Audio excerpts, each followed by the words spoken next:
Listo. Entonces, retomando un poco el tema de la clase pasada, habíamos querido o empezamos a hablar un poco sobre los medios de transmisión. Recordemos que los medios de transmisión se definen como el canal que permite la transmisión de información entre dos terminales de un sistema de transmisión.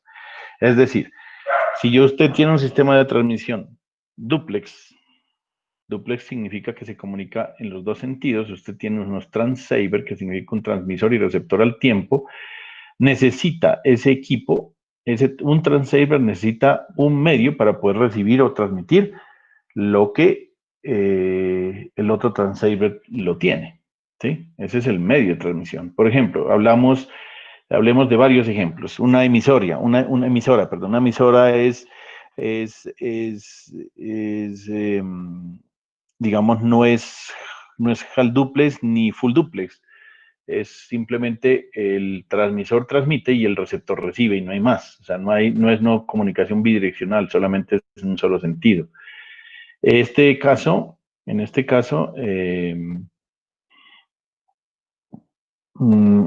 por ejemplo, el transmisor de la emisora FM o de la emisora AM pone una onda y emite ondas electromagnéticas a partir de una antena y usted como en su receptor tiene una antena receptora, recibe las ondas electromagnéticas, induce una serie de cosas y produce que pueda decodificar o codificar pues, los valores en su transmisor. ¿Qué más?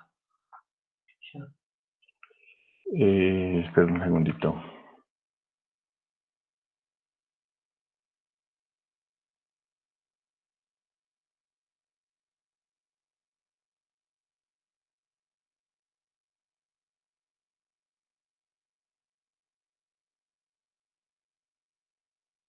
¿Ya comió? Digamos que sí. Pero pues tengo clase hasta las 7, hermano. Ah, bueno, bueno. Gracias. Yo miro ahorita al intermedio. Bueno, entonces les decía, el medio de transmisión en una emisora FM, por ejemplo, es la atmósfera, ¿sí? Si usted, por ejemplo, tiene internet en su computador, el medio de transmisión es un cable. Normalmente es un cable UTP, en algunos casos es un cable coaxial, en otros casos es un cable, un par de hilos de cobre, en otros casos, sí, eso, en fin. Ese es el medio de transmisión, ¿vale? Entonces, vamos a ver esos criterios de selección y vamos a entender primero lo que es ancho de banda, error de desempeño y distancia entre los elementos de la red. Esto es lo primero que vamos a definir. Ya empezamos definiendo el primero, la clase pasada, ancho de banda. Entre todos estos elementos determinan el throughput. Recuerde que esta THR se lee mordiéndose la lengua. Throughput, que significa el desempeño, que determina, básicamente es el volumen o el trabajo de información que fluye a través de un sistema, eso es el throughput, ¿sí? Y así se le llama a lo que fluye o los datos que fluyen dentro de una red. Entonces, ¿qué es lo que determina el throughput? Es el ancho de banda, el error de desempeño y la distancia entre los elementos de red. Entonces vamos a ver las características. Primero vimos la definición de lo que era el ancho de banda digital o ancho de banda de la red. En informática, cuando hablamos de ancho de banda digital, tristemente no estamos hablando en realidad de un ancho de banda, que es lo irónico, y por eso a veces yo critico mucho a los ingenieros de sistemas, ellos utilizan tan mal los términos, tanto que nos hicieron meter el concepto de ancho de banda digital. Porque es que ancho de banda, estamos hablando específicamente de un rango de frecuencia, ¿sí o no? Cuando yo, como ingeniero en electrónica, me dice alguien algo de ancho de banda, estoy hablando de un rango de frecuencias. Cuando yo hablo del espectro de luz visible, por ejemplo, es un rango de frecuencias que va desde los 400 terahertz hasta los 750 terahertz. Eso es ancho de banda, ¿sí? Pero los anchos de banda las cosas digitales los terminaron definiendo como esa medida de la cantidad de información o bits que fluyen desde un lugar a otro por un periodo de tiempo determinado. Conclusión, estamos midiendo la velocidad. Si se dan cuenta, la velocidad, y ahí es cagada, pues. Porque mm,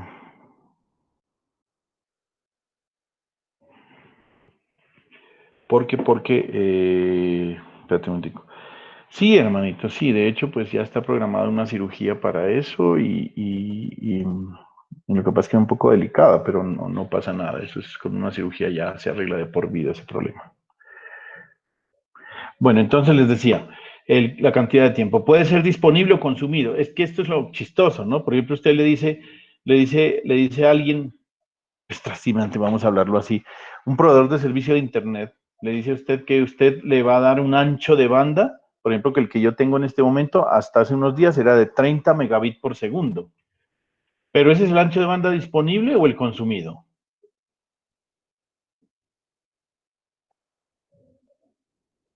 Es el disponible, ¿sí o no? Es el disponible, no es el consumido. Porque usted, el proveedor de servicio de Internet, le dice, usted puede llegar a los 30 megabits por segundo, pero usted no utiliza eso. Entonces, mire, empiezan una serie de conceptos un poco complejos aquí, del concepto absurdo de los ingenieros, porque yo podría decir, la venida, la cantidad de información que fluye por unidad de tiempo, pues entonces estoy midiendo la velocidad. Entonces yo le digo, por ejemplo, usted tiene una velocidad de Internet, yo siempre lo digo así, yo nunca digo ancho de banda cuando eso, ¿qué velocidad de Internet tienes? 30 megabits por segundo, 45 megabits por segundo tengo en este momento. Pero ese es mi canal disponible y eso está claro. ¿Yo para qué voy a hablar del consumido? Es que el consumido es tan complejo. Usted no puede hablar de un ancho de banda consumido fácilmente. ¿Por qué? Porque es que a menos que estuviera haciendo una tarea continua, por ejemplo, cuando usted está descargando un archivo, usted sí podría decir que ahí está consumiendo tanto porcentaje del ancho de banda total, supuestamente, según los ingenieros de sistemas, pero, pues lastimosamente, pues ese cuento del consumido es complicado de entender, ¿no? Se mide en bits por segundo, eso sí. Y lógicamente sus múltiplos y submúltiplos. Si tiene bits y se pasa de los 1000, pues kilos. Si se pasa del millón, pues megas. Si se pasa de los 1000 millones, gigas. Si le pasa de los billones, tera. Y así sucesivamente. Recuerde que es kilo, mega, giga, tera, petahexa y milimicro, nano, pico, femtovato. Esos son algo que se lo deben aprender como el Padre Nuestro. Y sus múltiplos son múltiplos. Kilobit por segundo, megabit por segundo, en fin. Pero cuando estamos hablando de ancho de banda, pues nunca vamos a hablar de milibit por segundo, ¿no? Porque la verdad es que eso no se maneja. Los anchos de banda normalmente son los de los kilos y de los megas. Para señales analógicas, es decir, para nosotros es la medida de longitud y es una medida que nos dice el rango de frecuencias en el que se encuentra la mayor parte de la potencia de una señal. Por ejemplo, en un filtro es la diferencia entre las frecuencias en las que la pérdida al pasar a través de él se mantiene igual o superior a 3 dB comparado con la frecuencia pico. Entonces, por ejemplo, ancho de banda, usted tiene este filtro que ya lo ha de haber visto en, no sé si en donde los vería de pronto en circuitos 3, de pronto en análogos 1. En circuitos 3 vio filtros pasivos, en análogos 1 vio filtros activos. Es decir, los pasivos los hacía con resistencias, inductores y capacitores, mientras que los filtros activos son con amplificadores operacionales, ¿cierto? Entonces, ahí está todo este asunto. Y la idea es que si este es el pico de la señal que yo quiero obtener, y usted mira en qué momento se pierden 3 dB por la derecha y 3 dB por la izquierda, entonces eso, cuando la señal pierde esos 3 dB, esa frecuencia que es la pequeña más menos la frecuencia que es la grande menos la pequeña nos da el bandwidth, el ancho de banda. Y lógicamente hay una frecuencia central. Aquí está muy bonita la señal porque esto quiere decir que lo mismo es por un lado que por el otro. No siempre es así, ¿no? Puede ser de otra manera. Pero bueno, igual a nosotros en este momento no nos interesa la forma de acá, pero sí nos interesa entender que ancho de banda analógico se refiere a un rango de frecuencias y que normalmente, si estamos hablando en señales nuestras de electrónica, pues son las donde está la mayor parte de la señal. De hecho, la parte más importante y la más útil. ¿Listo? Entonces, claro sobre el ancho de banda. Aquí vemos anchos de banda digitales, que son los muy comunes.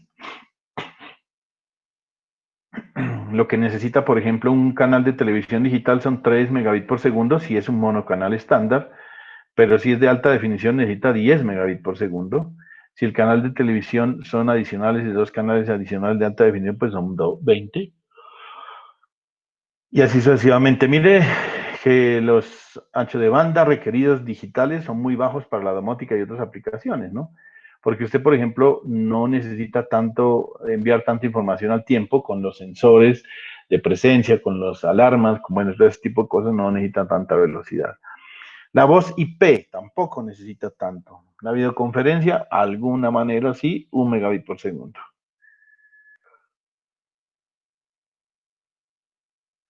Los juegos en línea, por ejemplo, 1 megabit por segundo. Entonces, bien interesante este cuento. Bueno, ya vimos la definición y espero que esté claro. Muchachos, en cualquier momento me paran, ¿no? Para si tienen alguna duda o algo, porque aquí la idea no es que entremos a corre-corre, pero si alguna duda tienen, por favor me lo dicen en cualquier momento. Espero que haya quedado claro el concepto de ancho de banda, que existe ancho de banda digital y ancho de banda analógico. El ancho de banda digital se refiere a la velocidad, a cuánta información se está transmitiendo o está pasando por un medio de transmisión. Eso es el ancho de banda digital, mientras que el ancho de banda analógico es ese rango de frecuencias donde se encuentra la mayor parte de una señal. O es un rango de frecuencias, eso es un rango de frecuencias, eso es específicamente, ¿vale? Veamos qué es error de desempeño. El error de desempeño se refiere al número o el porcentaje de errores introducidos en un proceso de transmisión. Ustedes podrán entender que no todas las cosas son ideales, ¿no? Y que si yo digo, acabo de transmitir 20 letras del transmisor al receptor, pues van a llegar esas 20 letras sin ningún problema. Eso no es cierto. En muchísimas oportunidades se presentan errores por varias razones, ¿no? Y resulta que ustedes las 20 letras que mandó llegaron 18 o 19 o 17. ¿Eh? Realmente los errores son bajos, pero hay que tenerlos en cuenta. Se denomina error a toda alternativa que provoca que un mensaje recibido no sea una copia fiel del mensaje transmitido. Eso es importante, pues, ¿no? Cuando los dos no son iguales, ahí se produce un error y eso se hace de varias formas para poder determinar si lo que llegó era diferente. Este se debe a los defectos existentes en los medios físicos utilizados para la transmisión. Por ejemplo, cuando usted hace un empalme, ¿sí? Ahí hay mucha posibilidad de que se pierda información, porque los empalmes, además de producir pérdidas, producen ruido. Y, y, y ese ruido termina alterando el mensaje de tal manera que el origen no es lo mismo que el destino. Segundo concepto importante, error de desempeño. ¿A qué nos referimos con error de desempeño? Significa el porcentaje de errores introducidos en el proceso de transmisión. Porcentaje de errores.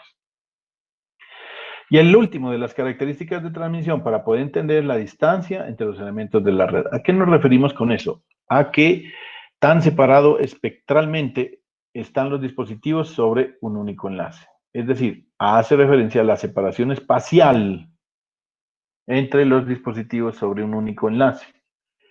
Es decir, qué tan separados están. Por ejemplo, este es un sistema de comunicación muy normal. Acá tenemos nuestras redes de computadores. Aquí está el ENAND, el GENAND, el ODU. Bueno, todas estas cosas son cosas que en sistemas de conmutación, pues ustedes por ahora no lo vamos a usar. Pero, por ejemplo, la distancia que nosotros queremos entre los elementos, es decir, entre este y este, hay una distancia y esa distancia se evalúa. Y esta es la que determina en últimas cuál es el valor máximo que se pueden separar o cuál es el valor mínimo que pueden estar para que los sistemas se puedan comunicar. Es eso, ¿no? Es eso. Entonces, las características de transmisión. Vamos a ver características de transmisión y aquí tenemos las siguientes.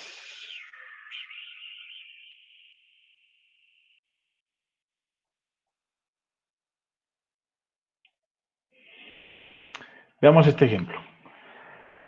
Si tuviéramos un medio de transmisión, como es el caso del par trenzado, yo no sé si ustedes lo conocen, el par trenzado son esos dos conductores metálicos que tienen un aislante de tipo polímero que cubren alrededor y van trenzados, pues, los cables. Creo que ustedes lo han visto con el famoso cable UTP, que ese cable UTP tiene 4 pares de hilos trenzados. Y en total son 8 hilos y vienen en parejitas de 2, los cuales se van trenzando. El objetivo de ese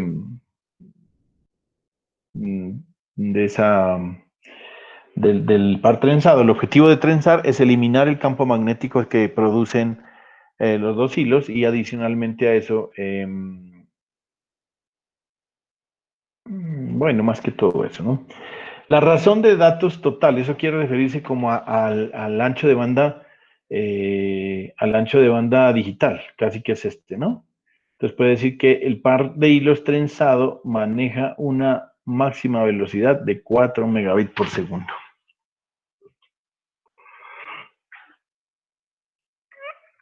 Hago una aclaración que estos datos van cambiando constantemente, muchachos, ¿no? Estos datos van cambiando constantemente. ¿Por qué razón? Porque a medida que va llegando la tecnología, estos datos pueden ir cambiando. Puede ser que el pan trenzado hoy en día pues soporte mayores velocidades, ancho de banda digital, de los 4 megabits por segundo. Habría que mirarlo. El par trenzado adicionalmente tiene un ancho de banda de los 3 megahertz. ¿Qué quiere decir estos 3 megahertz? Que son la máxima frecuencia con la que yo puedo transmitir mis datos.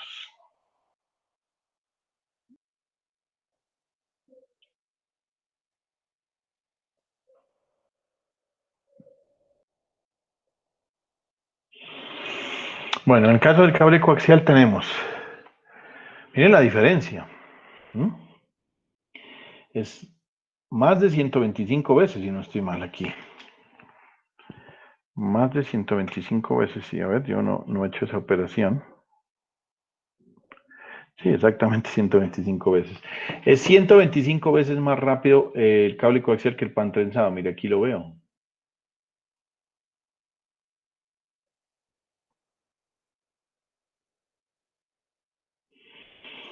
El ancho de banda, que significa cuál es el máximo rango de frecuencias que puede transmitir. En un cable coaxial que puede transmitir hasta 350 MHz, cosa que en un par trenzado solo 3 MHz. Y ojo con esto, vea, la separación entre repetidores.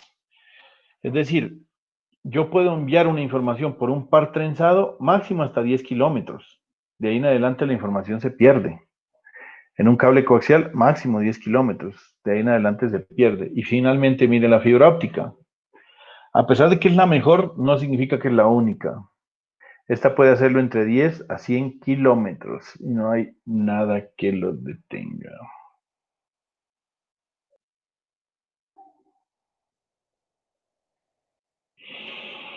Vamos con la fibra óptica, entonces decía que el rango de frecuencias total es de 2 GHz, mire, es la más alta, el ancho de banda es el más alto y la separación entre los separados es el más alto de todos. Pero aquí es donde viene la observación, muchachos. ¿Yo qué gano con tener esta fibra óptica tan completa? Si definitivamente me puede salir esto extremadamente caro y yo necesito transmitir 1 megabit por segundo, máximo un ancho de banda de 2 megahertz y la distancia ¿qué les digo? Y la distancia entre los repetidores es máximo de 3 kilómetros, por decir algo. No tiene sentido gastar fibra óptica en ese momento. Pues páguense un par trenzado, que es lo más barato y adicionalmente, pues es lo más fácil de conseguir, ¿no? Está claro entonces, muchachos, lo que es ancho de banda digital, ancho de banda analógico y la separación entre repetidores, que así es como usted ve en esa tablita, es como se debe comparar y permitir que cada uno de estos elementos pues pueda funcionar de la mejor manera, ¿no? Por eso es que yo les decía hace un rato, hace un tiempo, que alguien me decía que no, que entonces solamente, ¿para qué pues, se pone a dar estas cosas? Esto ya no, esto es moda vieja, que entonces fibra óptica, eso es mentira. Eso es mentira. Yo no sé si ustedes sepan, por ejemplo, ahorita hasta las líneas de eléctrica, por ahí se está transmitiendo datos. Y no es fibra óptica, mire, son pares de hilos de cobre separados, no son trenzados, son par de hilos de cobre que van viajando por toda la casa y que usted puede utilizarlo como para transmitir internet, o sea, para la reconexión de internet allá. ¿Sí? Entonces, por favor, o sea, no pensemos que solo es fibra óptica la vida. Vamos a ver escenarios para ilustrar la relación entre todas estas cosas que hemos visto: ancho de banda, frecuencia, distancia y error de desempeño, ¿no? Aquí no hablamos del error de desempeño, pero es porque el error de desempeño pues, se calcula en ejemplos ya particulares. Entonces, vamos a ver. Red digital de servicios integrados.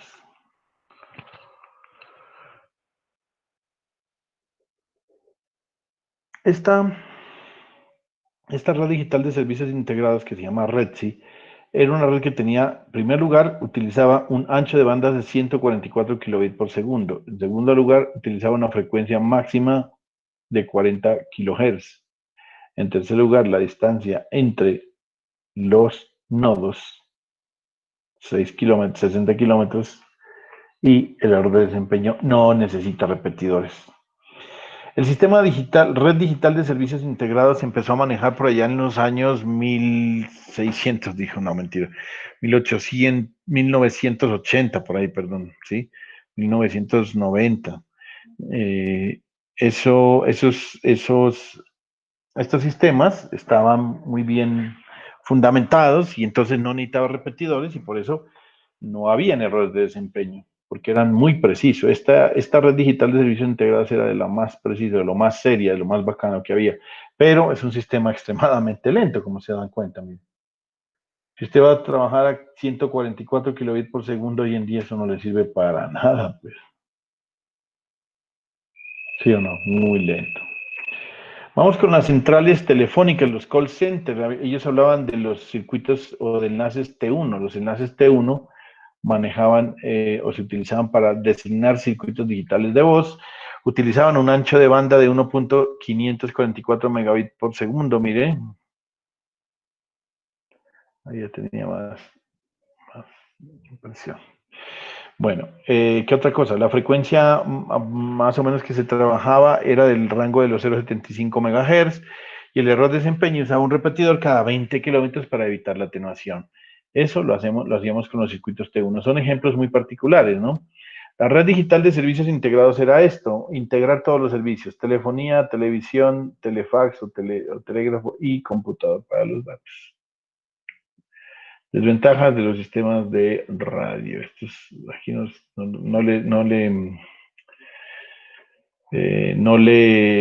habíamos visto los sistemas de radio que tienen desventajas, ¿no?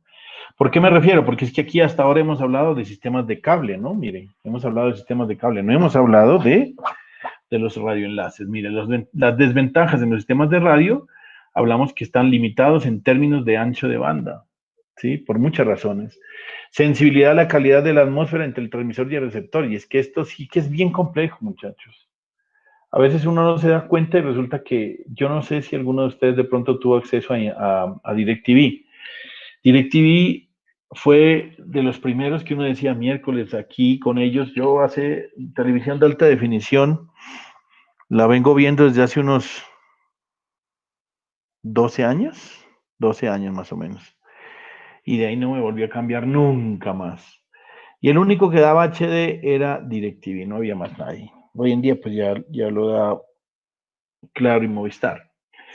Pero ver un televisión en HD sí que fue de las mejores cosas que se pudieron haber hecho, ¿no? Porque es que la calidad no solo del video, sino del audio, que es estéreo, es muy agradable. Pero cuando el problema que tenía DirecTV era que empezaba a caer una lluviecita, ni muy fuerte ni muy dura, ¿no? Porque si era muy dura no pasaba nada. Y si era demasiado suave, pues tampoco. Pero si era ahí como intermedia, la señal se perdía. Yo no sé si a ustedes les tocó. Entonces ahí viene el famoso rain fade. Rain fade, que es la atenuación por lluvia, se refiere a la absorción de una frecuencia de radio de microondas por la lluvia, nieve o el hielo. Esto hace que el rendimiento baje, por lo tanto, y claro, por supuesto, también daña muchísimas de las cosas. Mire, por ejemplo, estos ambientes, ¿no? Qué frío que se ve eso ahí. Pero eso es el fade rate, es eso, es decir, las pérdidas por lluvia. ¿Qué opinan? Bien, ¿no? El smog. Hay gente que piensa que eso no afecta, y sí, depende de la frecuencia, afecta. Algunas frecuencias no, a otras sí. Selección de la gama de frecuencias de radio apropiadas. Esto también es importante, ¿sí? Por ejemplo, miren, la telefonía móvil la telefonía móvil PCS operaba bandas de los 800 y 900 MHz, ¿sí? La amplitud modulada, por ejemplo, en radio AM se ejecutan en los rangos de los 533 a los 1600 kHz. Kilohertz, esto es bajita. La radio FM modula entre 88 y 108 MHz. Son capaces de penetrar en un sistema numérico, en un cierto número de las ventanas, paredes y techos, y mantiene nivel aceptable de intensidad de la señal. Eso pasa con AM, ¿no? Sistemas de radio microondas operan en bandas de frecuencia mucho más altas. Ahí las microondas estamos hablando de los 2 GHz, 3 GHz, 4 GHz y hasta 5 GHz. Las señales de microondas no penetran los materiales físicamente con mucha densidad. Eso es importante, ojo con eso, ¿no? Los sistemas de microondas operan en bandas de frecuencia mucho más alta, pero las señales de microondas no pueden penetrar en la materia física densa. Aquí estamos en los rangos, en esos espectros que les decía. Mire el espectro de AM, arranca en 540 y termina en 1600 kHz, teniendo 106 bandas, y la de, sí, entonces aquí están los rangos. Se pueden utilizar hasta 106 bandas, ¿no? De frecuencia. Puede tener 106 emisoras y no hay problema. Aquí, miren, este es el rango. En este espectro que sigue está la onda se llama radio de onda corta. Yo sí que utilizaba esto, muchachos. Esta onda corta era bien interesante porque ella, a medida que viajaba en el tiempo, cuando era de noche, esta señal, la señal de la atmósfera se vuelve un espejo y uno escuchaba acá emisoras de el otro lado del mundo. Porque la atmósfera servía como un espejo y al final hasta llegaban, pues, como sí, llegaban a muchos de estos lugares. Mire lo interesante, aquí vienen los canales de VHF, que son los canales del 2 al 6 en los canales analógicos y del 7 al 13 en los canales digitales. Estaban estos digitales no analógicos, pero el rango de arriba y abajo. La FM se encuentra entre las dos, entre UH y VHF. Y eso se refiere pues a los canales que van desde la 88 hasta la 108 MHz y ahí hay 100 posibilidades de emisoras también. Y mire, por acá ya empiezan las microondas, ¿no? Cuando la frecuencia ya es muy alta, entonces ya empiezan las microondas y eso es lo que se utiliza. Entonces, criterios de selección, que es lo que hemos venido viendo o queremos ver. Vamos a ver otros términos para definir, que son estos 2, 4, 6. Aquí están. Otra de las cosas que nosotros queremos ver para poder analizar, aparte de ser el ancho, mire que hemos visto 3 conceptos, ¿no? Ancho de banda, eh, ancho de banda, ¿qué más? Error de desempeño y distancia entre los proveedores. Bueno, criterios de selección. Vamos a ver estos conceptos que también son bien importantes. Retraso de propagación, atenuación, diferenciar eso, ¿no? Seguridad, resistencia mecánica, dimensiones físicas, velocidad de implementación y costos.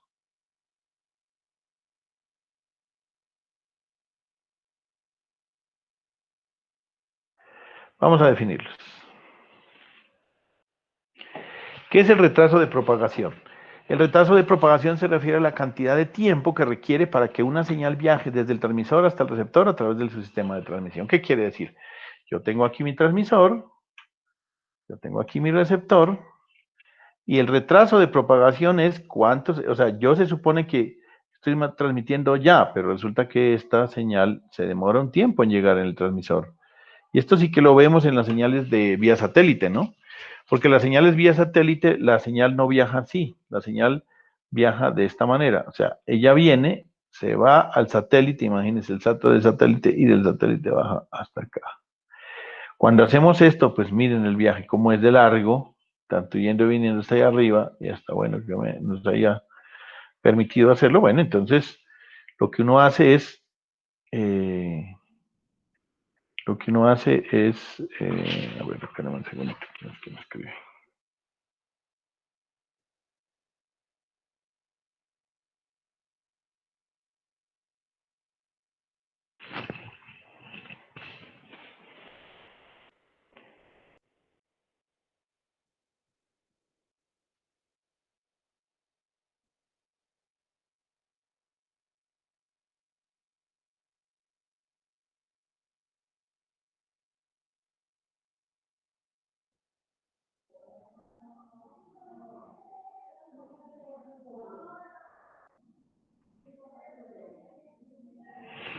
Ya, listo. Entonces,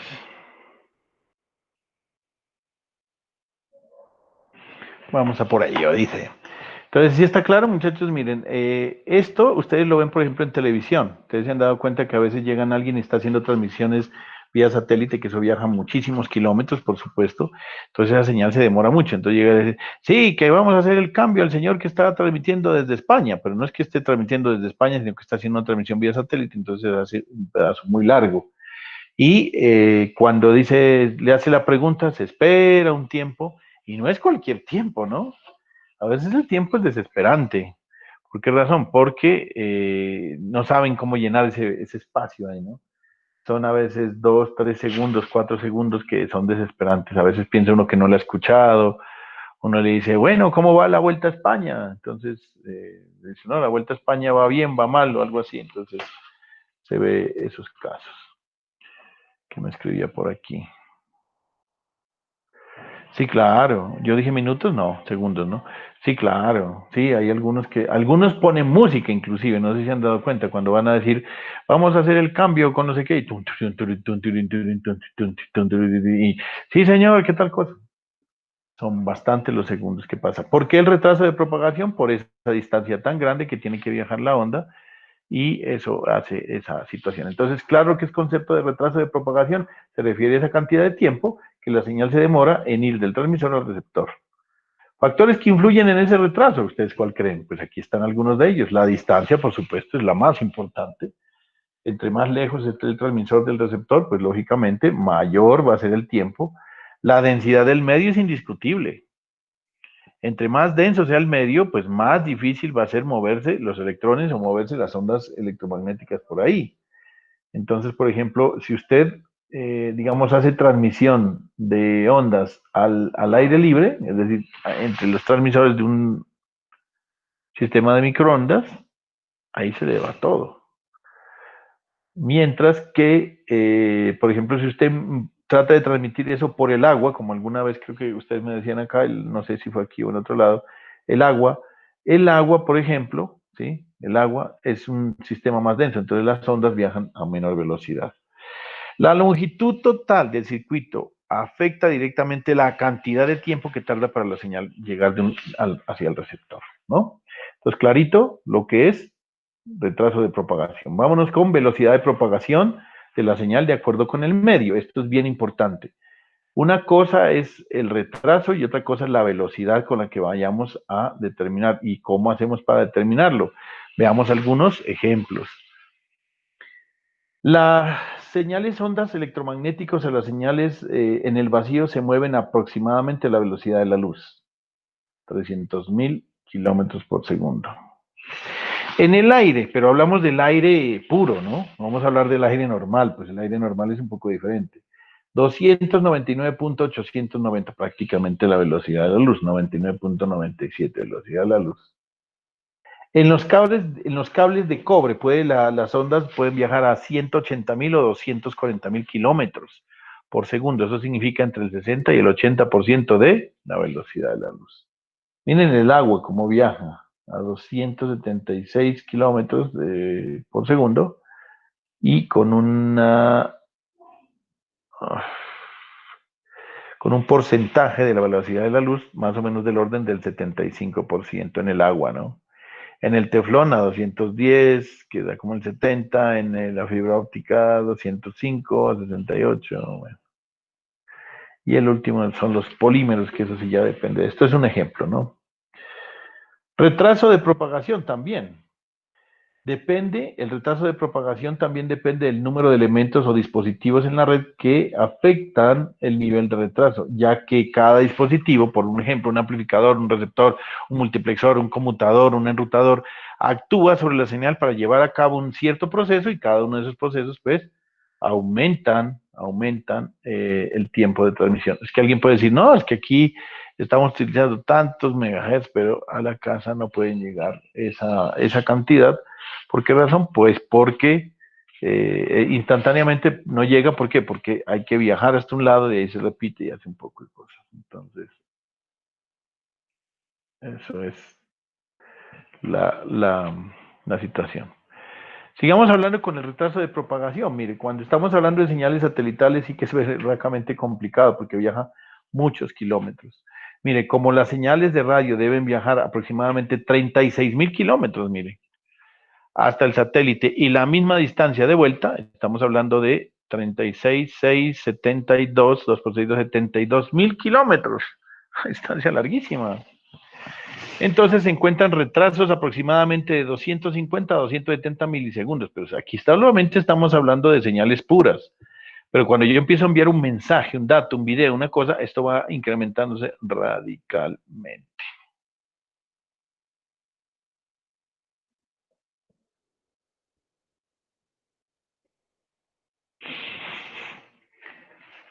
¿Qué será la atenuación? Que es el otro fenómeno y que lo podemos distinguir de otra manera. La atenuación consiste en la disminución o pérdida de potencia de la señal sufrida por el mismo al transmitir por cualquier medio de transmisión. ¿Cómo lo explico? Una cosa es la velocidad con la que viajan las ondas por el medio. Otra cosa completamente diferente es lo que vimos, es decir, ese retraso que tiene por el tiempo que se demora una señal en viajar de un lado al otro. Depende de la velocidad y depende del medio. Está. Pero la atenuación es diferente, porque es esa disminución o pérdida de potencia de la señal sufrida a medida que el transmisor, que los medios van cambiando.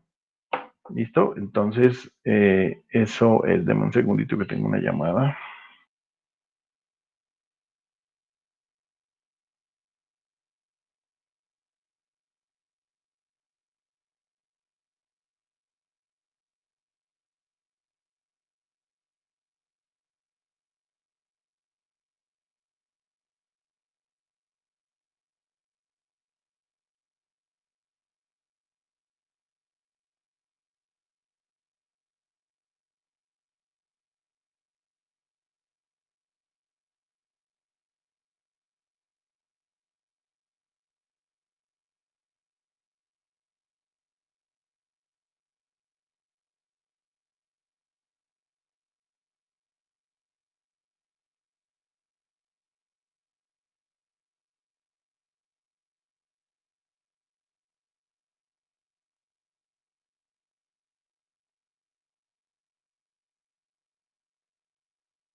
Bueno, qué pena con ustedes, muchachos.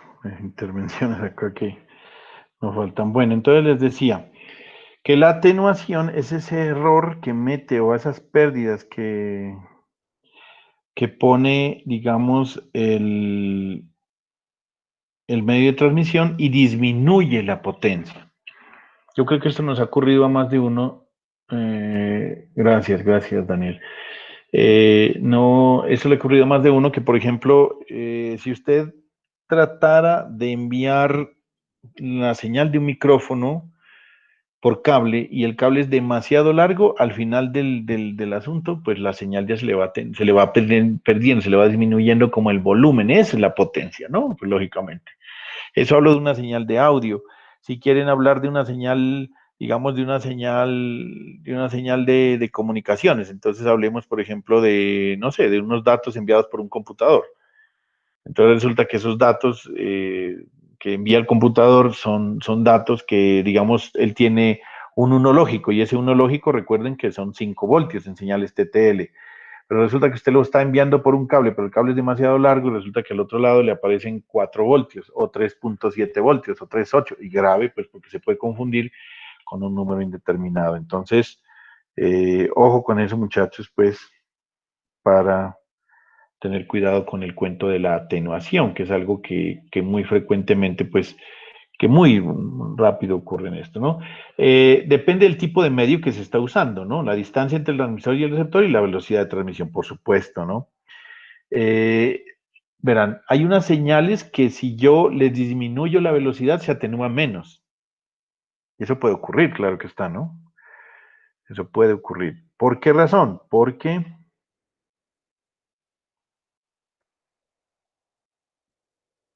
Ajá. 736, mierda. Déjame decir 736. Eh, sí, 736. Entonces les decía,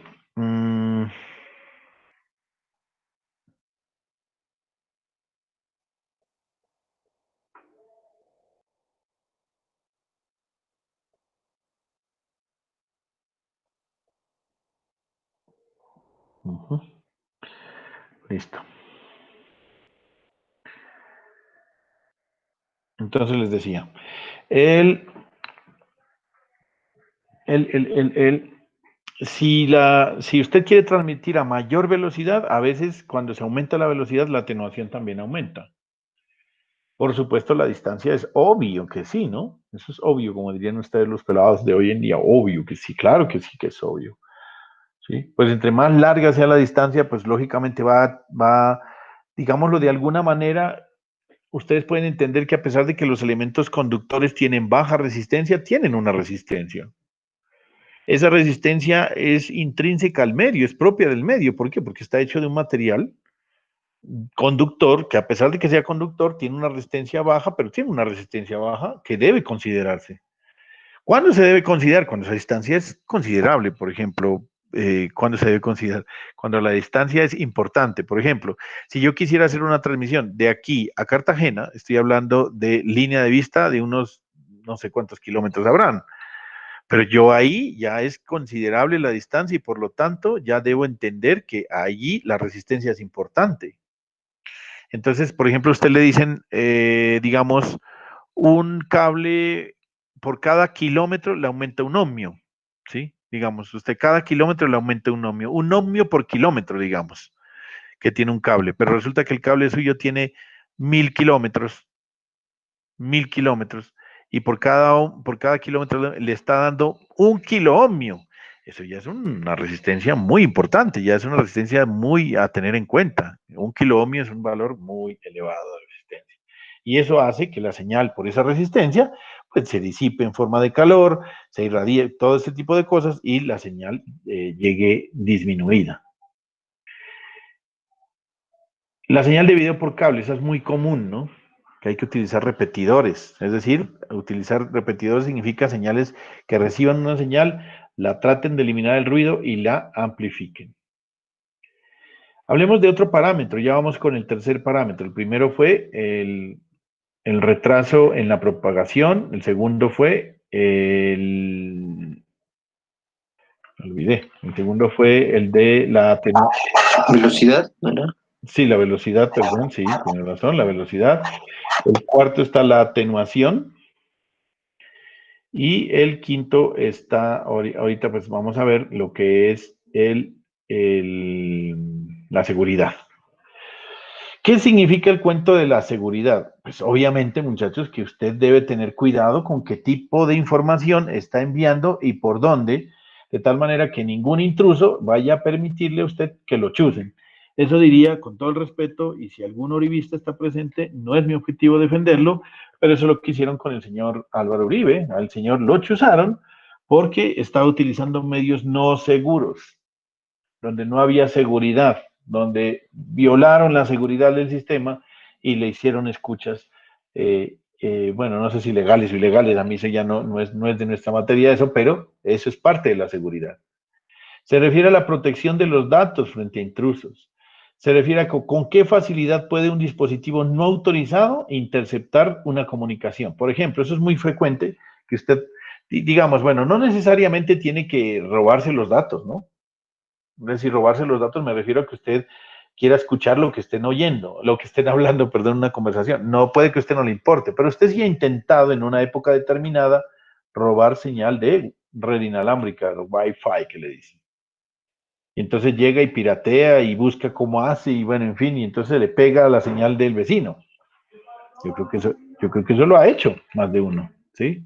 En su momento. Y ahora no es tanto porque las cosas han cambiado un poco, pero antes era difícil conseguir tantas redes inalámbricas, no había tanto, y los datos eran súper costosos. Hoy en día ya hay, no sé si ustedes lo sepan, pero hay una empresa que se llama Movistar, que ellos están dando planes con datos ilimitados. O sea, ya hemos llegado al extremo de los extremos. O sea, antes un minuto de telefonía móvil costaba 1.000 pesos, 500 pesos, 800 pesos. Hoy en día y hay planes ilimitados. Usted puede hablar todo el tiempo que quiera, todo el tiempo que quiera. Puede hablar sin ningún problema, sin ninguna limitación, sin nada. Aunque si ustedes han utilizado, en el caso de Claro, a la hora le cortan, ¿no? La llamada. Si usted habla más de una hora, pina y le cortan. No es tan ilimitado. Bueno, puede volver a llamar, pero es que le corten a uno la llamada a veces aburre. Bueno, que es cada hora, pues sí, pero pues, ¿no? En Tigo era cada 2 horas, ting. Y yo le digo, yo en Tigo varias veces me cortaron cuando yo tenía ese sistema ilimitado. Pero bueno, es así. Entonces, hoy en día ya hemos empezado a mirar ya esos planes tan raros, ¿no? Un plan en el que ya tenga minutos ilimitados a cualquier operador y datos ilimitados. Increíble, ¿no? Entonces, ¿ya para qué red inalámbrica? Usted no se tiene que preocupar por nada, porque si usted tiene internet en su teléfono y como es ilimitado, pues entonces usted puede conectarse por ahí todo el tiempo que quiere y va a pagar la misma situación. Para los que les interese, no estoy haciendo publicidad, vale como 75, 80.000 pesos el plan de datos ilimitado, con minutos ilimitado, con todo ilimitado. Algunos medios como los transmisores de radio son fácilmente interceptables y es que es lógico, ¿no? O sea, si usted pusiera un enlace parecido al de una emisora, usted tiene su transmisor y su receptor. Pero si no tiene un sistema de seguridad adecuado, pues fácilmente cualquier persona que coja cuál es la frecuencia que usted está transmitiendo, pues lo escucha. Entonces se debe tener en cuenta que los sistemas de onda aérea, por ejemplo, las microondas y los vía satélites, son bastante inseguros. De hecho, yo les comento una cosa, muchachos, verán, ¿no?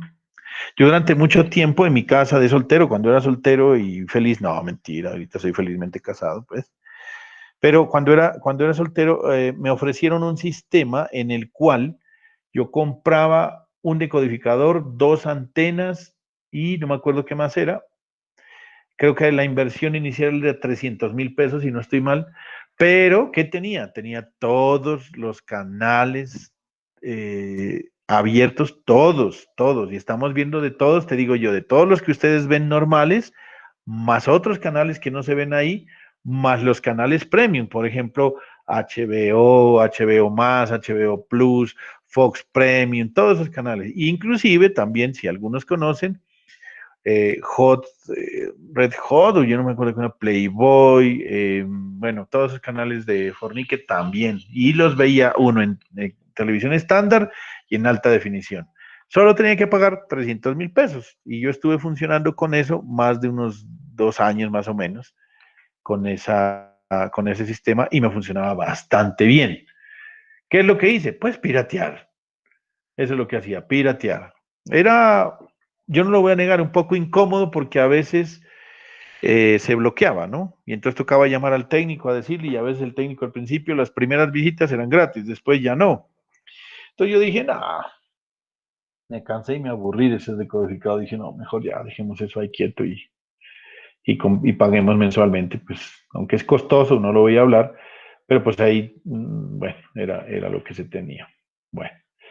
Entonces eso ocurre con lo que sucede con los enlaces de vía microondas y vía satélite. Son inseguros y además como el acceso a la señal se realiza fácilmente y es prácticamente indetectable a través de la antena. ¿Qué quiere decir eso? Que por ejemplo un intruso, por eso es difícil determinar quién está pirateando las señales vía satélite. Es difícil. Le puede meter cualquiera y no se puede usted dar cuenta, ¿sí? Eso es el problema de de los sistemas de ondas aéreas. Lo que no sucede por cable, ¿no? Porque cuando usted está por cable, pues el cable hay que romperlo para poder usarlo. Y cuando usted lo rompe, pues se da cuenta que se interrumpió la comunicación por un tiempo y bueno, algo pasa aquí, ¿no? Pero en los aéreos no, usted puede estar todo el tiempo y como le dije, yo estuve 2 años y no pasó nada. ¿Qué más puedo hablar de la seguridad? Pues lo siguiente. Debido a que la fibra óptica no produce radiación electromagnética, es resistente a las acciones de intrusos y de escuchas. Este sí es importante. La fibra óptica tiene esa gran ventaja, es la más segura. ¿Por qué? Porque no radia ondas electromagnéticas. Entonces, la información que viaja por dentro sí es ondas electromagnéticas, pero no la radia, sino que viajan, están confinadas dentro de eso. Usted no se puede meter a la fibra y chuzar la luz que está viajando por ella. No lo puede hacer. Y entonces no se pueden meter intrusos ahí. Ahora, ya tampoco hay intrusos con respecto a, pues a ciertas cosas y bueno, no hay forma, digamos, de que la única forma sería cortarla y hacerle una especie de T, un splitter ahí. No, pues eso no lo hace nadie, pues, eso es complique. Para acceder a la señal que circula en la fibra óptica es necesario partirla, por lo cual no hay transmisión durante este proceso y puede ser y fácilmente detectado, ¿no? Vamos al cuarto criterio de selección, que es la resistencia mecánica. ¿A qué nos referimos con resistencia mecánica? Primero, mecánica, nos referimos a fuerzas, a ese tipo de cosas. Y resistencia, pues está hablando a esa oposición que se hace para hacer algo. Entonces, se aplica explícitamente a los sistemas cableados. Los sistemas de aire no tienen resistencia mecánica. ¿Qué quiere decir resistencia mecánica? Lo que yo quiero decir es que yo tengo un pedazo de cable y aquí tengo una torre que lo estoy, digamos, de alguna forma lo estoy conectando aquí. Listo, tengo la torre. Y este cable yo lo voy a conectar aquí con otra torre, digámoslo así, con otra torre que tengo acá. Listo. Pero entonces este cable, pues al principio está por acá, ¿no? Lo tratan de poner, pero pues yo no, ¿cómo lo voy a poner por el piso? Entonces usted le empieza a hacer le aplica una fuerza para tratar de que este cable quede lo más tenso posible aquí entre las dos torres. Esa fuerza que usted le está aplicando tiene un límite. Ese límite que tienen los cables se le llama resistencia mecánica. ¿Qué quiere decir? Que ella tiene una resistencia máxima. O sea, yo no le puedo superar esa resistencia porque el cable llega y se parte. Y hasta ahí llegó. Esa resistencia mecánica puede ser una sobre la longitudinal, dos, que yo lo pueda torcer, es decir, que aquí yo le esté aplicando una fuerza de torsión y hay varias clases. Entonces, espero que esté claro con este aspecto. Dice, el par tensado, el cable coaxial y la fibra óptica son los sistemas que tienen resistencia mecánica. Límite físico a la máxima curvatura que puede tolerar. O sea, yo no puedo llegar a esa máxima curvatura. Yo no, es más, por ejemplo, los límites físicos son que usted tampoco puede coger un cable y doblarlo así, ¿no? O sea, hacer esta esquina aquí, doblarla como en más de 120 grados, pues, porque lo daña, lo parte y eso no se puede hacer. Entonces, normalmente cuando usted está metiendo un cable, tiene máximo un ángulo de 90, entonces él le alcanza, no es un ángulo completamente recto, pues es una curva más o menos así, que así usted vería el cable, y ahí no lo daña, no tiene problema, pero tiene un problema de curvatura. ¿Cuánta cantidad de flexión y torsión? Flexión se refiere a la fuerza que tolera, pues mejor dicho, este cable. O sea, yo no lo puedo templar tanto porque se arranca. La flexión es el tipo de deformación que presenta un elemento estructural alargado a una dirección perpendicular a su eje longitudinal. Eso es lo que yo les decía. Si yo cojo un cable, la flexión es cuánto la fuerza le voy a aplicar de un lado y cuánta del otro. Entonces, eso es la cantidad de flexión. Y la torsión es cuando lo va a hacer a través del eje, sobre el eje longitudinal de su elemento. Es cuando usted lo está torciendo, su nombre lo indica, ¿no? Cuando tuerce un cable. ¿Cuánta cantidad de peso o esfuerzo longitudinal puede soportar un cable? Eso es lo que se llama la resistencia a la tracción. Y sin deformarse o romperse, que eso es lo que se llama resistencia a la ruptura. Todo esto es lo que enmarca la resistencia mecánica. Espero que sea claro. ¿Qué significa resistencia mecánica entonces? La resistencia mecánica es esas características o esas especificaciones que tiene un cable para la máxima fuerza de flexión, la fuerza de torsión, cuánto peso se le puede poner y puede soportar un cable, que esa es la resistencia a la tracción, y cuánto puede sin deformarse y sin romperse, que es la resistencia a la ruptura. Más de eso, además de eso, también tiene una cosa que se llama la máxima curvatura. Yo no puedo, digamos, ponerle a un cable mucha curvatura porque lo termino dañando, ¿no? Ni tampoco lo podría hacer. Hay algunos cables que ni siquiera permiten hacer esto, ¿no? Una curva así de 90 grados así en esta esquina, porque usted lo hace así y puede dañar el cable. Entonces lo que dije, lo que hay que hacer es hacer las curvas de esta manera, así como todas suavecitas, así. De tal manera que no tenga que no se doble mucho el cable. Por supuesto, a esto también están las dimensiones físicas, y es que es obviamente que las dimensiones físicas es un criterio de selección, ¿no? Por ejemplo, si yo le dijera a usted que va a conectar un cable de aquí donde el vecino y resulta que el cable es demasiado grueso, entonces tiene que abrirle un hueco en la pared al señor demasiado grande y a lo mejor puede que no le guste que ese hueco quede tan grande. Si usted, por ejemplo, va a utilizar un cable demasiado grueso o demasiado delgado para ciertas condiciones, pues sí, o sea, es importante. Entonces, las dimensiones físicas se debe tener en cuenta el peso del cable, por ejemplo, ¿sí? Por ejemplo, si usted va a poner un cable entre una torre y otra torre, hay que tener en cuenta el peso del cable, porque por mucha fuerza que usted le aplique, él va a tener una curvatura porque es muy pesado. Entonces, ¿qué sucede? ¿Qué hay que hacer? Pues acercar las torres y eso tiene un costo. Pues como está tan pesado, entonces hay que acercar las torres así ya. Está muy pesado. Por mucho que usted lo tiempe, pues el peso, la gravedad influye hacia abajo, porque esto es masa por gravedad, que es el peso, y entonces ahí tiene serios problemas. Entonces, ojo con eso, ¿no? El peso es una importante dimensión física. El diámetro del cable, claro, porque depende por dónde lo vaya a meter.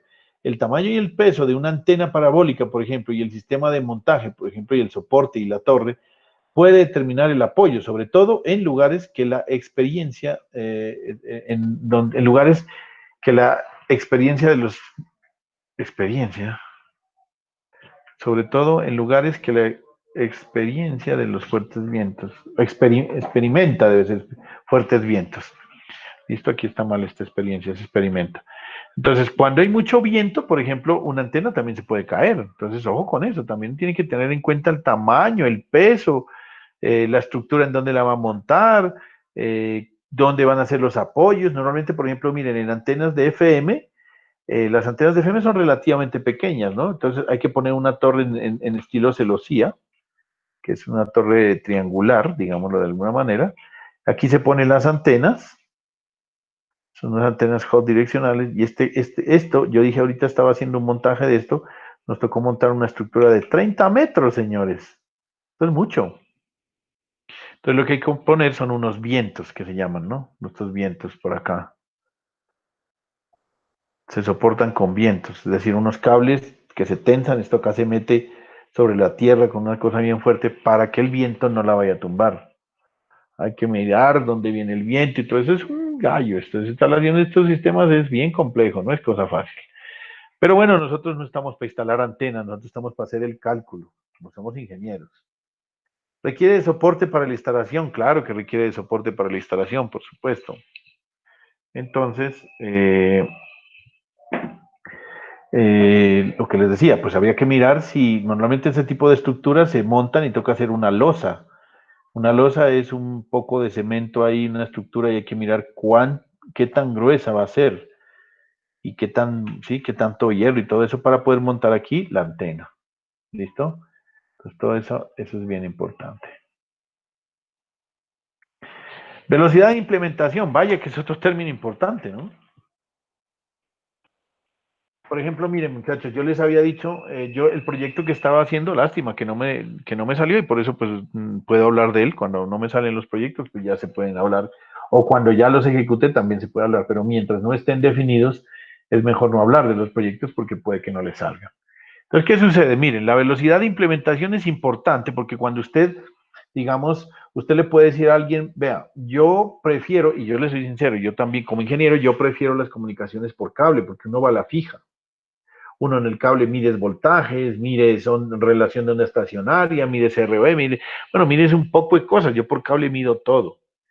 Pero por el caso de, ¿cómo se llama? De cuando no es por cable, los sistemas inalámbricos, esos sistemas inalámbricos, pues, digamos, son poco confiables, son un poco difíciles de manejar, bueno, en fin, pero cuando dan y dan muy bien. Pero sistemas inalámbricos tienen una ventaja grandísima y es su velocidad de implementación. ¿Qué quiere decir? Que usted simplemente compra el aparato transmisor, el receptor lo pone aquí, tin, lo orienta, lo sintoniza y se acabó. Un día se demoró en implementar eso. Si lo hubiera hecho con cable, pues a lo mejor me demoraba mucho más porque toca abrir huecos bajo la tierra, hacer, bueno, quién sabe qué más cosas. Todo esto es importante. La velocidad es un parámetro importante a la hora de seleccionar un medio. ¿Por qué? No me refiero a la velocidad de transmisión de datos ni nada, sino qué tan rápido lo puedo hacer la conexión. Las conexiones por cable se toman su tiempo, incluso bajo las mejores circunstancias. Por mucho que yo tenga buenas circunstancias, montar un cable de un lado a otro es bien complejo. Algunas antenas de radio pueden tomar algún tiempo para instalar, pero una vez que están en su lugar, el tiempo necesario para configurar y reconfigurar las conexiones las conexiones entre ellos pueden tomar poco tiempo. O sea, aquí el montaje de las antenas, de la parabólica, del no sé qué, es lo demorado. Pero después de que ya esté cuadrado y todo esto, no necesita hacer mayor cosa. Mientras que en este sí son lentos los cables. Los cables sí son lentos, hay que configurar, hay que hacer un poco de cosas y a veces se demora. La velocidad de implementación también dice cuánto tiempo podemos gastarnos en montar nuestro sistema. Esto sí es bien importante. Por ejemplo, mire, ¿cómo hace usted para montar todo esto, hermano? Se demora hartísimo. De hecho, esta estructura es bien compleja, no es una cosa fácil. Y mire todas estas antenas. Esto es un énodo B de una estación móvil. Ahora, poner un satélite en órbita, ¿cuánto tiempo nos puede llevar esta implementación? Eso hay que tenerlo en cuenta. Y finalmente, los costos, por supuesto, que es quizás uno de los aspectos más importantes, no más importantes, todos son importantes. ¿Cómo no vamos a decir que no? Todos son importantes. Hemos visto el retraso de la propagación, la atenuación, la seguridad, la resistencia mecánica, las dimensiones físicas, la velocidad de implementación y que es los costos. Pues obvio. Yo, ¿cómo le voy a decir a un señor, bueno, usted quiere que le monte un sistema rápido y barato? Eso no existe. Eso no existe. Usted monta un sistema lento me refiero a que me demoro más tiempo en montarlo, pero le puedo economizar algo, entonces ahí está. La consideración de los costos incluye la adquisición, despliegue, operación y mantenimiento, actualización o sustitución. Costos de los materiales y de la instalación, por supuesto. Usted debe tener en cuenta estos precios, ¿sí? En los costos. Hagamos una tabla comparativa ya que vimos toda esta parte y veamos esto. Miren, rendimiento de los medios de transmisión. El UTP que usted lo conoce, ¿cierto? Es ese cable que utilizamos para redes y que ustedes de ahí pelan y utilizan para cablear unas y otras cosas. Listo. Estos cables son de bajo costo. La velocidad que puede trabajar es de 1 hasta 100 megabits por segundo. Lástima, la atenuación es bastante alta, ¿no? O sea, usted no puede irse a muchos metros porque se atenúa rápidamente. Las interferencias electromagnéticas son altas. Es decir, si usted incide sobre estos cables ondas electromagnéticas puede producir errores dentro de eso. Y la seguridad, vaya que sí es muy baja, ¿no? La diferencia entre el UTP y el STP es que él es apantallado. Apantallado significa que es el mismo cable que ustedes ven de UTP, pero la diferencia es que tiene una pantalla que normalmente es o de aluminio o entonces rígido de metálico. El STP entonces tiene una ventaja que es un poco más rápido que el UTP, pero el costo es un poco más alto. La atenuación es igualmente alta y la interferencia de ondas electromagnéticas sí es moderada, no es tan alta. Eso es lo que se gana con el UTP. ¿Por qué? Como está blindado por fuera, entonces hace que las ondas electromagnéticas no influyan. Y la seguridad pues sigue siendo baja. Veamos el costo del cable coaxial. El costo del cable coaxial pues lógicamente es más alto que el UTP, pero tiene unas ventajas, mire, gigantescas las ventajas, las velocidades con las que se puede trabajar, hasta 1 gigabit por segundo, ¿sí? La atenuación ya es moderada. ¿Por qué razón la atenuación? Porque este cable permite que las señales viajen a través de ellos con menos atenuación. Por eso mucha gente utiliza cable coaxial para muchas cosas prácticas. La interferencia electromagnética, como es un sistema que no es balanceado, él tiene por fuera la Tierra a través de una malla y eso hace que las interferencias electromagnéticas sean menores. Lástima que la seguridad sigue siendo baja. Aquí viene el ideal para muchos, ¿no? La fibra óptica, pero pues no es que del todo sea tan buena, aunque sí los tiene. El costo es alto, quizás es el más alto de todos. La velocidad que puede trabajar en este momento, esta información es de hace unos 4 o 5 años, puede que esto haya cambiado. 10 megabits por segundo hasta 1 gigabit por segundo se puede viajar en la onda fibra óptica. La atenuación muy baja, muy baja, esta es la verdad, y la interferencia electromagnética pues casi no hay tampoco porque no hay forma de hacerlo. La seguridad alta, miren, ese aspecto, atenuación, interferencia de onda magnética y seguridad es muy bueno, el problema es que es muy costoso, y es como todo en la vida acá, ¿no? En el mundo es así. Usted tiene todo perfecto, pero tiene que haber una contraposición que lo hace diferente a los demás. Bueno. Las ondas de radio, los costos moderados no son tan caros, se puede viajar hasta 10 megabits por segundo, la atenuación depende, a veces es baja y a veces es alta, la interferencia electromagnética sí que es alta y representativa, pero la seguridad sí es nuevamente baja. Bueno.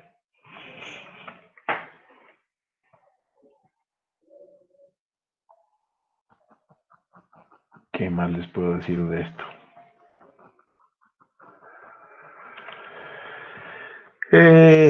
Bueno, están los enlaces de microondas que son costosos, eso sí es caro, pero las velocidades llegan hasta los 10 gigabits por segundo, la atenuación es muy variable, eso depende del clima. A diferencia de los otros, esto es variable. Las interferencias electromagnéticas, si ni se digan, son altas y la seguridad es moderada, no es tan alta ni tan baja. Lo mismo sucede con el satélite, ¿no? Son prácticamente microondas y satélite lo mismo.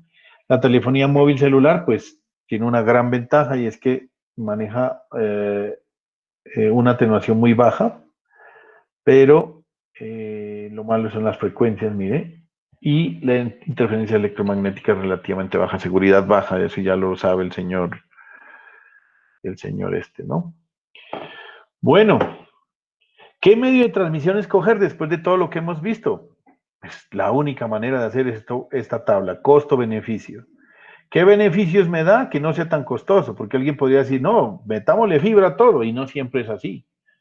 Usted tiene que hacer un balance adecuado para saber cuáles son los beneficios que obtengo y qué costos escoger. Vamos a hacer conclusiones. Conclusiones. El atractivo de cualquier sistema de transmisión aumenta en la medida que se cuente con mayor ancho de banda disponible, menos errores y una distancia máxima entre los elementos de red, más diversos elementos de red más diversos tales como amplificadores y repetidores. ¿Sí? Esa es la primera conclusión, es decir, que si tuviera un sistema de comunicación, a mí me gusta más si cuenta con un buen ancho de banda, menos errores de desempeño, una distancia máxima entre los elementos de red y que se puedan meter amplificadores y repetidores.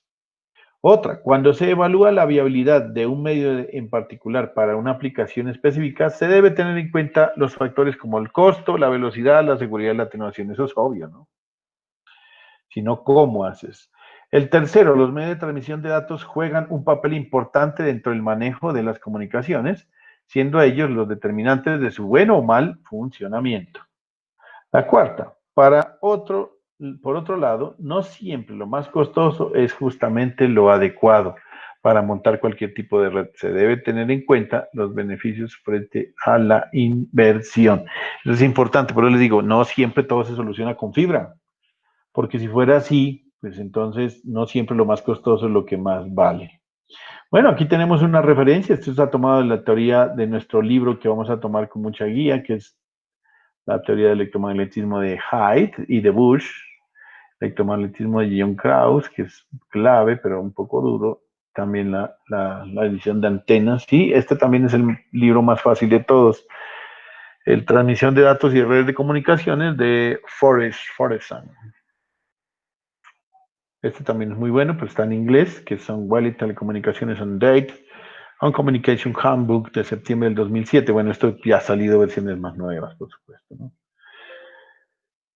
Eso es, muchachos, lo que tenía para ustedes el día de hoy. Hemos terminado esa primera parte que llamamos criterios de selección. Sobre esto hay un quiz. Yo no sé si alcance a hacer el quiz mañana o si lo alcancemos a hacer el sábado. Ustedes me dirán si lo hacemos, lo dejamos para el sábado. Verán los quizzes como son, muchachos, ¿no? Los quizzes son, yo dejo unas 10 preguntas más o menos de todos estos temas que hemos visto. Yo ya subí las presentaciones en la plataforma. Ahí están los dos videos, van a quedar este video, también lo voy a subir, por supuesto, ahorita que me quede allí. Y la idea son de conceptos. Entonces usted debe tener clarísimos los conceptos. Entonces, yo lo que hago es un quiz de selección múltiple. Yo me voy a inventar una pregunta, por ejemplo, en este momento de lo que hemos visto.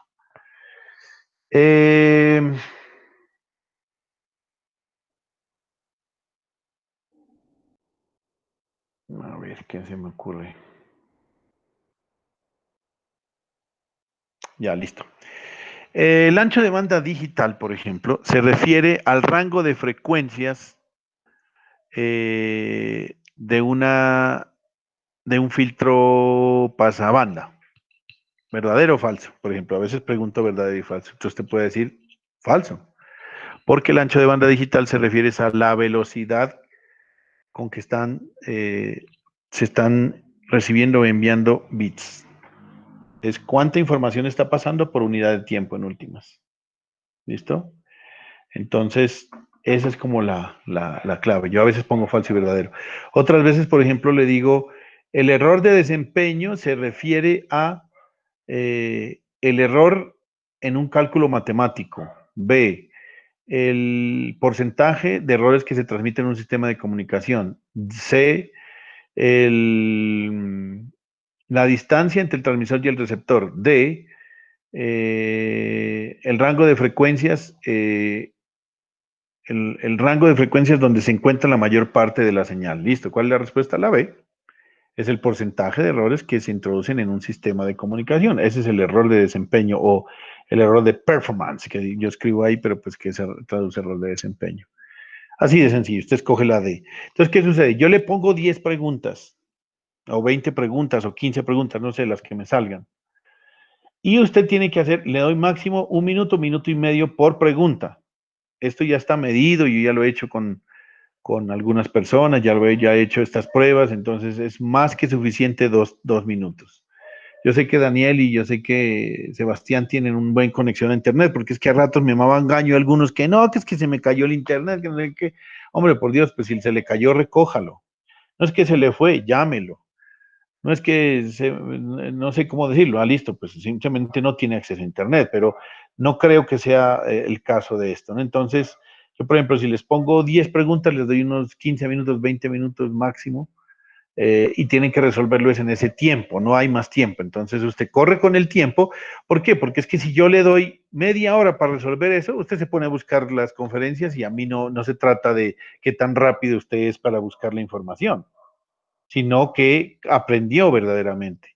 Y vuelvo y les digo, muchachos, si en ese quiz le va mal, pues nos inventamos otra cosa y hacemos otro. A mí no me interesan las notas, me interesa es que usted mismo se evalúe con las preguntas que yo le hago. Saber qué es ancho de banda digital, ancho de banda analógico, qué es la velocidad de, qué es, qué más fue que vimos. Bueno, todo lo que es atenuación, lo que es retraso de la señal, lo que es el costo, lo que es la resistencia mecánica, todo ese tipo de cosas usted lo tiene que tener claro, ¿sí? Para poder determinar los criterios de selección de un determinado medio. Todos esos parámetros, esos aspectos los debe tener claro, ¿sí? Entonces, tiene que ser así rapidito. Entonces, ¿está bien si lo dejamos para el sábado? Y yo les digo, por ejemplo, la hora, es que tiene que ser puntual, ¿no? Yo le digo, usted puede entrar, yo le habilito el examen para que lo empiece a las 2 en punto, y si son 15 minutos, a las 2:15 se acabó. No es que yo no pude a esa hora, entonces cero, pues ya no lo pudo hacer, porque él se abre justo a las 2 de la tarde, ahí se abre, ¿sí? No sé si lo hayan hecho. Y se cierra cuando yo le digo, si usted acaba antes, no hay ningún problema, las respuestas me llegan y de hecho la respuesta y la calificación se la da ahí mismo, ¿no? Ahí mismo le dice usted, sacó tanto, sacó tanto. Entonces, ¿está bien el sábado, Sebastián? Profe, ¿no se podría mejor para mañana o si es el sábado sería ya como en, no sé, en horas de comida o de almuerzo? Es que en ese tiempo no me puedo conectar todo el día. Ya. Mañana lo podemos hacer entonces, ¿a qué hora sería mañana?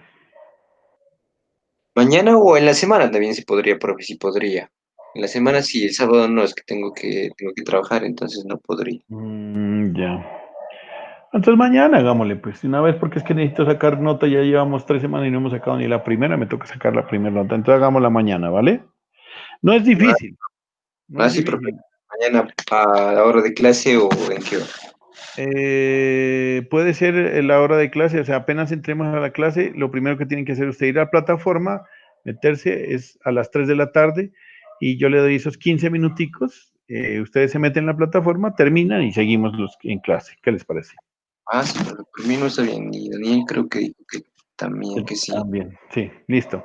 Listo, muchachos, les agradezco mucho su paciencia, su tolerancia. Discúlpenme por toda esta cantidad de tonterías que me están pasando. Pero no son tonterías, son cosas que a veces ocurren. Y esto es como el biorritmo. Estoy como en la parte baja de la curva del biorritmo en muchos aspectos, pero hay que seguirle adelante. Listo, entonces mañana nos vemos a las 3, muchachos. Muchísimas gracias. Que estén muy bien. No, bueno, tranquilo, profe. Y bueno, que descanse, que le vaya bien el resto de día. Y muchas gracias. Bueno, vale, gracias, Sebastián, muy amable. Listo, pues. Sí, sí. Muchísimas gracias, Daniel, muy amable. Un abrazo, que estén muy bien. Adiós, pues.